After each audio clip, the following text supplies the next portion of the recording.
Today I'm going to be going over how I farmed a Headhunter and the rest of my currency on League Start. I got this around Sunday afternoon, which is day 2 for me since League Start so late in the UK. I'll be quickly going over every method I used from Delirium to All-Flame Ethereal Farming, which is where the bulk of my money came from. I'll also be talking about how Delirium and Ethereal Farming interact with the new Breach, because there's a couple of really important things to know about Breach 2.0. And I'll be talking about how the map modifier effect and quantity nerfs have affected endgame farming, since I know a lot of people are currently wondering what the state of juicing is like. So if any of that interests you, consider subscribing. Every strat that I talk about today will be in this Google Docs, which I'll always keep updated, and it will be linked down below in every video I make.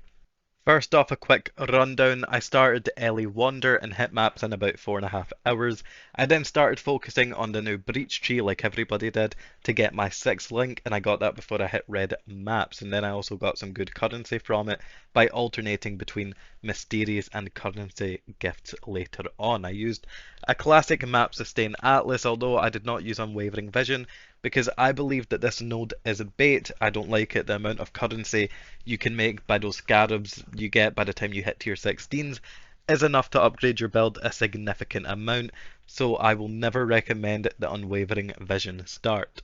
Once I was in red maps, I spent an hour or two on Legion just to farm my first couple of divines.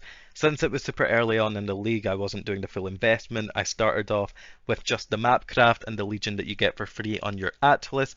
Then I added in an extra Legion Scarab to get free per map. I ran this on Beach, since Beach is a natural tier 16, so you can just use Horizon Orbs to get it, and it's a good map layout for everything, including Legion. My build wasn't super strong, so I was abusing Nico nodes for player power. A tip for this is to not click on all 3 of the sulfite veins straight away. If you click on 2, for example, you'll have the buff for a minute, and then when the buff expires, you can click on the 3rd one, and it will give you the power of all 3 for another minute. It's not like Headhunter where the buffs cycle out. When you click a vein, it refreshes all the stacks for the entire minute. After a couple hours of farming Legion, I spent all my money on upgrading my gear a bit. I got the taming, a good implicit doaderies and death rush, and then I decided to go for a higher investment strategy that isn't quite as meta as a Legion is, so the money would be better early on in the league, and I spent my 3rd tree on Delhi. Before I get into the early league Delhi farming, I want to say, if you're the type of person who plays a lot early league but ends the weekend with only a few divines, please spend them as you go. One trap that new and even some veteran players fall into is they get their build to a state where it is just about to do certain content but not super efficiently, and then they decide to farm that content over and over until until they reach their massive goal of a headhunter. And then what happens is early on in the league, that headhunter or mage blood or mirror will go up in price, but you're still farming the same amount as you were 10 hours ago at the same efficiency because of your build's inability to do better slash more juiced content. Every time I switched strategies, I spent almost all of my currency on upgrading my build so I could farm better strategies more efficiently. If I had stuck to running Legion without upgrading my gear, I wouldn't have the Headhunter right now. So how did I run Delirium? I made a video on it last league, but early Delirium is a bit different. Instead of aiming for 8 loot tiles, you aim for 7, and instead of killing the boss at the end, you skip it if you do not have the damage, which is what I did. And instead of farming for Delirium Orbs, you're focused on Cluster Jewels. Breach 2.0 is massive for Delirium because the mobs grant an incredible amount of progress towards it for literally 0 investment. So I was very easily and very quickly able to get to 7 loot tiles every single map. The regular breach is generally good. The tower defending one spawns a good amount of mobs in the area before the encounter. It feels like it spawns more mobs than what would naturally be there, and then on top of that you get the mobs from the actual defending itself. If you're running Delirium and get this encounter, you want to make sure to open up all the little nodules, since those will cause more monsters to spawn, granting you more Delirium progress and a better loot explosion 2. And the Fortress, I usually skip to. If you go in it, it will end your Delirium as if you're outside of the fog. The only benefit from this is the same with the defending one, where it feels like it spawns more mobs around it than what would naturally be there. So in the end, I think all three encounters are beneficial, but the Hive one is the least beneficial. Altogether, though, Breach pairs extremely well with Delirium, which cannot be said for all flame farming, which I'll get into in a bit. So I would run one Paranoia Scarab, one Mania Scarab, and this tree right here, which will be in the description below. The loot that I got was a bunch of raw currency. You get a lot of Chaos, stack decks, and occasionally a good amount of maps and Scarabs. But the two main things, Delirium Orbs and Cluster Jewels. Deli Orbs are worthless right now, so I haven't even liquidated most of them. But the Cluster Jewels are where I made a bulk of my money. With the new asynchronous trade, you can see right here how much you sold everything for. It was extremely easy to liquidate all of them. I chucked the random ones in for like 5 chaos, and a bunch of them sold from 20 to 35 chaos, and then a couple sold for like 120 at the time, which was like 1.5 divines. I did this until the jewel started lowering in price and the scarab started hiking a bit, and by that time I had made like 10 or so divines and bought some better rares and a 6 link impulses.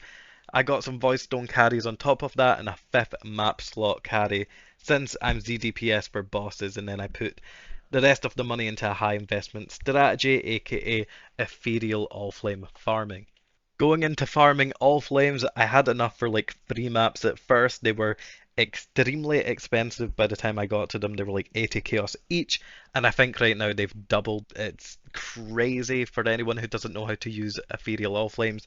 You get 3 of them, although I actually opted for using 2 of them since the investment was so high and there was so little on the market that I would have eaten up the entire stock by using 3.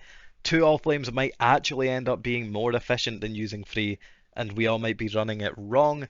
This might be something that I revisit later on in the league, because figuring out a better and more efficient way to run Ethereal All Flames that uses less of them would probably be extremely healthy for the game. Anyway, you get 2 or 3 Ethereal All Flames. You combine it with the Bloodline Scarab, you combine that with the Betrayal Scarab of the All Flame, and if you use 2, you combine it with a monstrous lineage, but something like Wisps might be better later on. You run it on a tier 16.5 or 17 with a high percent of more Scarabs. Pretend that this is Scarabs instead of maps, which I bought through trade since it was much cheaper than rolling them myself. The only layout that I avoided when buying maps was Citadel for tier 17s, and I would only buy a tier 16.5 if it was a good map like Dunes. You then run that with a very generic tree. This one is the one that I used.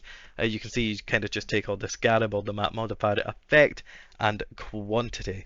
If I had a better build, I would have made some changes, such as adding in settlers for bismuth ore, which is something that I did constantly last league, and I still think it's going to be very good this league. And I would have used Deli Orbs too, but my build wasn't strong enough to do that. I died a lot doing this strategy.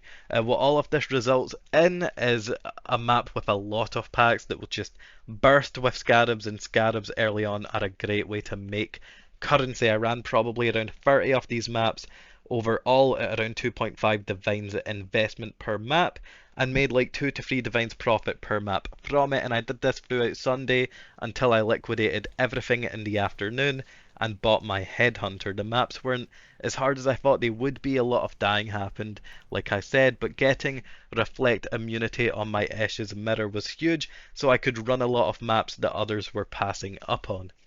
However, there was a massively annoying interaction that I noticed. I'm not 100% sure if this is how it works, but I'll give my 2 cents. Breach does not pair well at all with All Flames, and I know what you're thinking.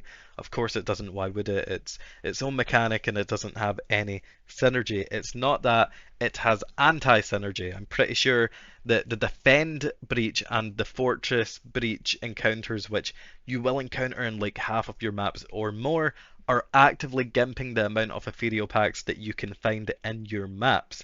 Since they spawn their own mobs around the encounter, those mobs cannot be affected by the All Flame, meaning that they won't ever have those scarab explosions. This means that if you get one of these encounters bang in the middle of your map, with how large they are, you're losing like half of your loot. Now, it might not work this way. Maybe the rest of the map has more packs affected by the All Flame to compensate for Breach deleting half of the natural mobs, but I'm 90% sure that's not the case, and those breach encounters straight up ruin your maps if they spawn in a very central location. Um, I ran a Jungle Valley version and had the fortress spawn right in the middle of the map. I got maybe 50 scarabs from the map, all from the beginning. None of the mobs around the fortress dropped anything, and then I ended the map with the same 50 scarabs that I started with, when I should have expected on average like close to 200. Now for the really important stuff, what everybody wants to know. How good is endgame juicing right to now after the heavy nerfs to quantity and map modifier effect? Well, when it comes to ethereal farming, it still felt very good, evidently, since I farmed a headhunter on League Start with it. However, running the 2 times ethereal setup, I got 1900 scarabs in 10 maps. Running 3 of them, I got around 2,600 scarabs in 10 maps. Last league, when I did this farm with pretty much an identical setup, I got around double the amount of scarabs that I got this league. Lolcohol last league got like 17,000 scarabs in 30 maps, and that wasn't even with every map having percent scarabs. In my opinion, taking into account the absolute max that you can juice this league, you would be lucky to reach 10,000 scarabs in the same amount of maps as that. So it does seem that the removal of mercs, the nerfs to tier 17s, and the map modifier effect loss from the Atlas tree has at minimum decreased loot with certain strategies by like a third, probably closer to maybe more than half.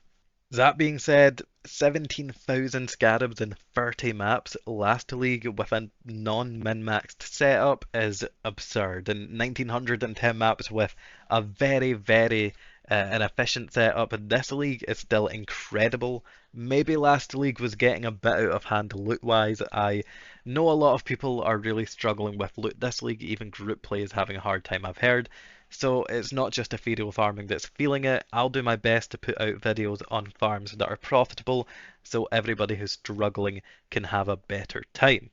And that's pretty much the video. Remember, I do have this Google Docs right here that has a tier list of a lot of strategies, and my goal is to add pretty much every single in-map strategy and a lot of out-of-map ones too in the game to this, making it one of the most comprehensive docs out there while keeping all of the strats up to date. Every strategy that I've talked about today, Legion, Delirium, Ethereal Farming is on here with Scarabs, a tree, a video pertaining to it, and some tips on how to run it with its interaction with the league mechanics added.